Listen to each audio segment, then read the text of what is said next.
It's hard to beat a person who never gives up. Hey there, how's it going, you guys? Thanks for joining me for another episode of Bitcoin and Coffee. I'll be your host, Eugene Forrest. So, did you guys take a opportunity there and go ahead and pick Bitcoin on the cheap? Right? We've seen it come all the way down to, 9,600 and something. We're back up, right? We're looking at 10.3 right now.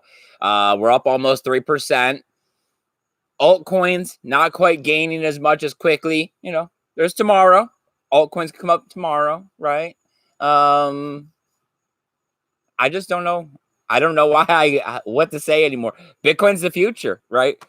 Don't let them mislead you. Don't let them try to trick you, right? Did you go sell your Bitcoin? Did you turn it into Tether or some other stable coin thinking that you were going to do something? Or did you take advantage of the opportunity and pick up more cryptocurrency on the dip? Down the road, this stuff is it's gonna free your life so much that you're gonna be kicking yourself, right? You're gonna be saying that you wish you would have, right? And not just the wish you would have's right now about the Bitcoin you sold back, during those $20,000 highs and how you should have sold more, but those I wish I would have, because years of your life are going to be spent continuing to labor away, right? All right, so we don't have my co-host Samantha once again. I know, right? It's horrible. I don't know why you guys tune in without her. You guys might as well just shut it off, right? Oh, we got Crypto Shrugged author. Good morning.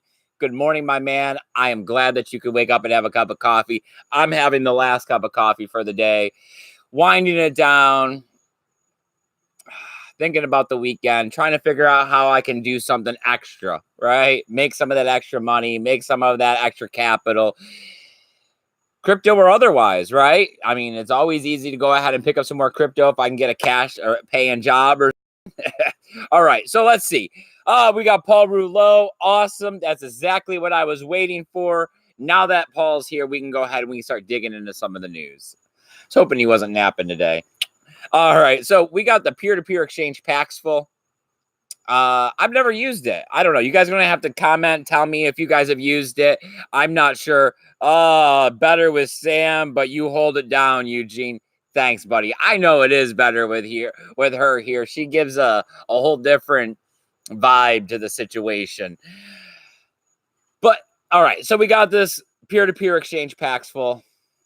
I haven't used them, so you guys will have to tell me if you guys know anything about them. But they're saying that they got institutional clients, that they're looking at a big surge of it, that they, not only have they reduced their fees from like 1% to 0.1, so, I mean, that's a pretty big reduction right there, but that they're seeing a 70% surge in customers, from June to July in their bank transfer, escrow system that they're using, because they had about 100,000 trades and they went from $4 million in bank transfers to a little over $7 million in transfers. So, yeah, that's quite a bit. I mean, it's enough to stop and take pause, because, we've heard about this institutional run, right? And it's always been like, is it really happening? I don't really see it. The price isn't moving up fast enough. But here we go. I mean, peer-to-peer exchange, we heard that they were using over-the-counter quite a bit. I mean, that is how they would want to be accumulating this stuff, because they, smart investors don't really want to sway the market, especially if they're going to be investing large amounts of money. All right, you guys, if there's anything you want to talk about, please go ahead, comment in the chat. Let me know what you got going on. I will do my very best to read the chat here, even though Samantha's not here to be able to do it for us. We got our fingers crossed that hopefully she'll be able to be here this weekend. We got an episode with Josh, who's in the chat right there. You got to go over and check out his newest video. He's into eternity, right? It's an altcoin. Altcoins are a great way to make money. I mean, his altcoin is, one of the better ones, right? So you got to go over, you want to listen to him, you want to see what he has going on. And I noticed that he was talking about a new app, a way to be able to purchase the eternity with either fiat or Bitcoin. straight from the wallet or something, I think it was. I didn't watch the video all the way through. I just came by and gave it some love and shared it out. I'll have to take some time and go back and watch it. I was busy getting ready for this show here. But of course, we're going to be talking with Josh on Saturday. We're going to be talking about more of the dark web, dark markets, cryptocurrency, and how it's creating freedoms. And, you know, a lot of people want to call them criminals, but it's actually the smartest, freest individuals out there finding a way with technology to be able to release some of the restraints that are put on our lives by government and state, right? So I'm not here to say if someone's wrong or if someone's right. I mean, to each their own, as long as you're not hurting somebody, you know, let you do what you will. So we also got more news out here in the cryptocurrency space. We're looking at some scammers, and people are talking about this as possibly why the Bitcoin price could be down. I highly doubt it, but you never know, right? I mean, it seems like Bitcoin's gotten pretty strong over the last year. That FUD and news and even some manipulation's not working all that well. So $3.5 billion slowly getting funneled out. I mean, that's quite a bit of cryptocurrency. I don't necessarily see how this could all be happening in Bitcoin without it ringing more bells. But we have individuals out there pointing out that this Ponzi scheme is closed down, and that with this chart, they're showing Bitcoin being funneled into different accounts and then being funneled into Bitfinex and Huobi and OKEX, more of those Chinese exchanges coming from a Chinese Ponzi scheme, looking at like 20,000 Bitcoin supposedly being funneled yesterday in like lots of 100 BTCs being dumped on the market.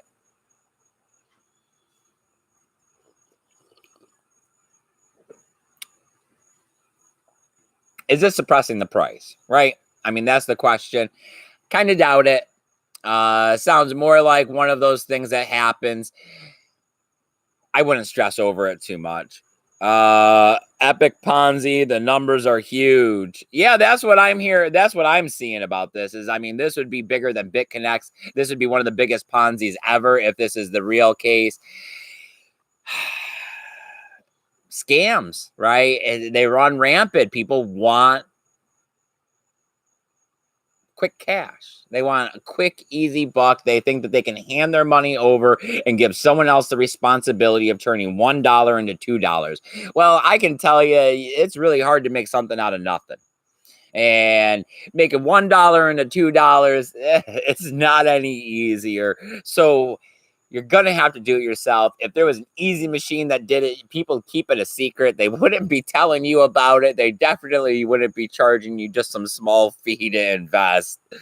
I mean, I don't know if it's just because I'm on posts getting scammed that it seems like these things are blatantly obvious, but the tickers, the red lights, all of the hurry up and buy, if it sounds too good to be true, it probably is.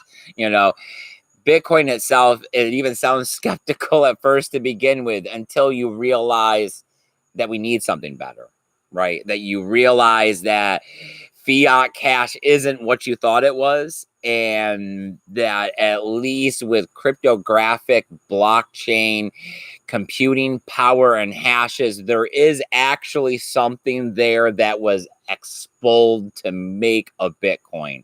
Somebody had to invest in that equipment. Somebody had to hook it up and run the code in the blockchain. Somebody had to spend that power. Somebody had to pay that electric bill. And then the Bitcoin came into existence, right? And then when it came into existence, it's keeping track of everywhere it's been. Pseudo anonymity, right? Hey, all right. Persian Millionaire. Nice. Thanks for joining us. I'm not sure Samantha usually takes care of the chat. You look new. If you're new to the channel, please hit the subscribe button, hit the like button. We love it when new people come here around to the channel because, hey, we do something a little bit different around here. We go ahead and we try to spread Bitcoin awareness by getting out here every single opportunity that I can between 7 and 8 o'clock at night, talking about Bitcoin, answering Bitcoin questions in the chat. Not only do we go over the day's news, but we also take time to answer the questions in the chat, and we provide a free help desk. We also have gone the extra mile this year, and we've been out passing out Bitcoin flyers. I actually did one for the thumbnail at the beginning of this. We put a nice little QR code so that you can go ahead and get started with Bitcoin. And see, there's even a little hashtag Bitcoin and coffee on there so that you can go ahead and you can find this channel and continue getting that free help in order to help you get Bitcoin, invest in Bitcoin, get it in a hardware wallet, maybe get you trading a little bit. All that good stuff that happens at the beginning, because the learning curve is really hard when it comes to Bitcoin. And it seems like everyone's trying to sell you something. Someone's trying to lead you a scam. That's how there's $3.5 billion, right, in a Ponzi scheme. People wanting to make money, thinking that cryptocurrency is the key. Well, it is, but they're in the wrong one. They're not in Bitcoin. It's why I got to get out there. It's why we all have to do our part, right? We all got to get out there. We all got to talk about Bitcoin. We all got to tell our friends, and not about the financial gains, because I keep telling you there's going to be a day down the road when the government doesn't look at regulation as their key to ending their cryptocurrency troubles, and they're going to look to blacklist this. And at that point in time, the fiat value of it is going to not be where we want it to be. And it's the strong hands that realize that this is part of the revolution, right? This peer-to-peer currency that cuts out the third party, which then eliminates the censorship. It's going to empower everybody. And when everybody can take the power back, then we can stop being manipulated by not only the government, but by the FANG corporations that have us out there working for barely a living wage, right? Okay. I'm already subscribed. Awesome. Thank you. I do appreciate it. I know we're not a big community around here, but hey, it works to everybody's benefit. It lets you know that you're going to be able to get in this chat. You're going to be able to comment, and you're going to be able to get some interaction, some FaceTime with me, and some of that voice time with Samantha. And I mean, we're not programmers, we're not technical gurus, but we've been in the cryptocurrency space for 3 years. We know some of the ins and outs, and we have faith. We have a lot of faith that the future is going to be digital and that Bitcoin is going to become a big part of it. Like Mr. Wonderful and Gates Lion. I mean, yeah, at this point in time, I don't believe anybody out there in public media when they start telling me about Bitcoin and cryptocurrency. I was actually pretty proud of my son today. He came home and he was telling me that, he's in a U.S. history class, but the other half of the year is economics. And because, the Dow was down 800 points today, that they were briefly talking about it. And he was like, yeah, well, that's why me and my dad invest in Bitcoin. And to the teacher, and the teacher was like, you don't even know what Bitcoin was. And he's like, yeah, it's a digital peer-to-peer currency. I was like, yes. I was like, if anything else, I'm proud of you right now, man. You got to get there. You got to preach it. It's always the little stuff like that that'll stick out in people's minds and plant that seed of resistance, right? And every time we go ahead and we trade some of that fiat cash to Bitcoin, if it's not on the dips, if it's not the daily cost average, if it's not that we go out there and earn it in some way, takes power away from the U.S. government, right? It takes power away from all those Federal Reserves around the world. All right, you guys, I don't see a lot going on in the chat. I just got one more short story to be able to talk about. As you can see, it goes a lot quicker when Samantha's not here. I usually try to give you guys a good half hour so that you have an opportunity to go ahead and join. I know that YouTube doesn't push the notifications until the last minute, and I want you to be able to ask your questions. Sometimes people are shy and lurking in the dark, and no big deal. No one's going to bite. Ask away. That is why we're here. I mean, I do this out of the kindness of my heart and for the fact that I love Bitcoin. That's why I talk about how this is a not-for-profit organization, and all the super chats and the tally funds and the AdSense and all of that goes right back into the channel. All right. Blockchain breaks chains. Yes. Dropping knowledge in high school. Nice. Yeah, that's what I thought too. I just thought it was nice that he was like, yeah, I was like, this is why me and my dad. And it was like, yep. I was like, now, if you actually listen to some of the stuff I had told you, you might have a lot more cryptocurrency. But I mean, you do have a little, so you're not lying.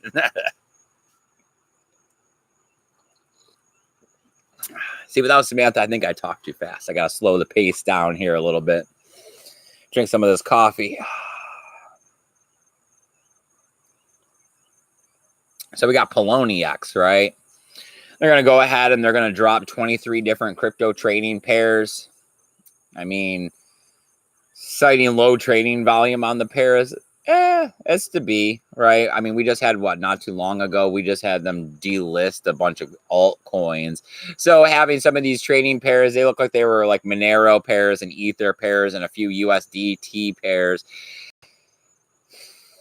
I mean, you're only going to keep stuff that gives you money, right? So why are you going to bother with these pairs if no one's trading with them? Not that big of a deal. I thought it was kind of funny, though, that they're going to remove them so quickly. So, I mean, I guess the trading volume must have been real low because they told us today that they're taking them off tomorrow.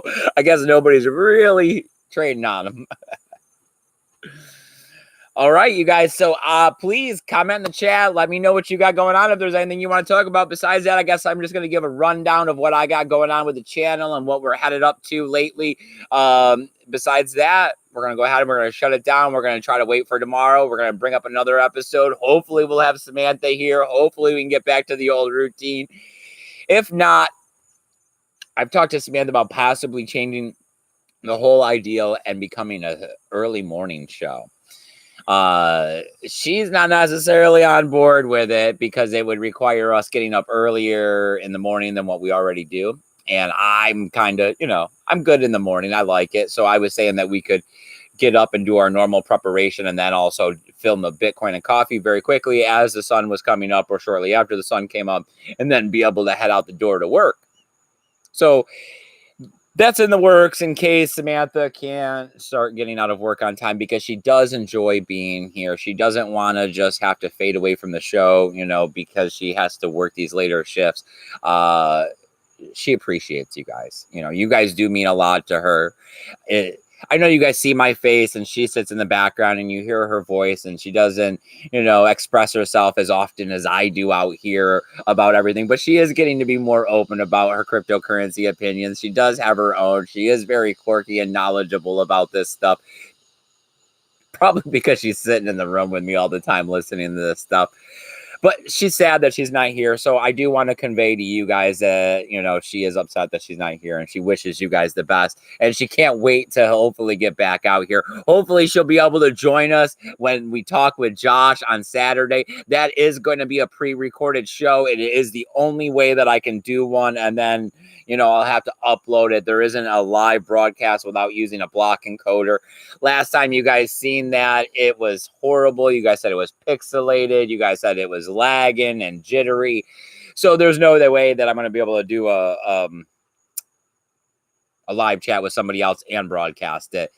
Besides that, I have reached out to the Fundy AU, trying to see if I can't get an interview on. Okay. Trying to see if I can't get something on the books with him for an interview. Trying to stay busy, trying to keep going at it, trying to do the best I can around here. Also got a screen share with Samantha coming up in the works. They're just going at it over there. And see, that's what happens when you start filming when the sun goes down. All right, the video today was send AE token based on fiat or BTC value. Yes. Sorry. Morning is okay with me. 9 a.m. is good. 8 might be too early. Oh, no, we'd be talking way earlier than that, my man. I have to be at work at like 7:15, so I leave at like 6:30. We'd be talking like 5:45 or 6 a.m. in the morning. We're talking dawn. You would really be having your morning cup of coffee with Bitcoin and coffee as you guys got to watch the sun come up right over these trees, which is actually quite nice because I do normally enjoy my cup of coffee out here whenever I can. But we're also talking about Samantha getting up at like 4:30 in the morning.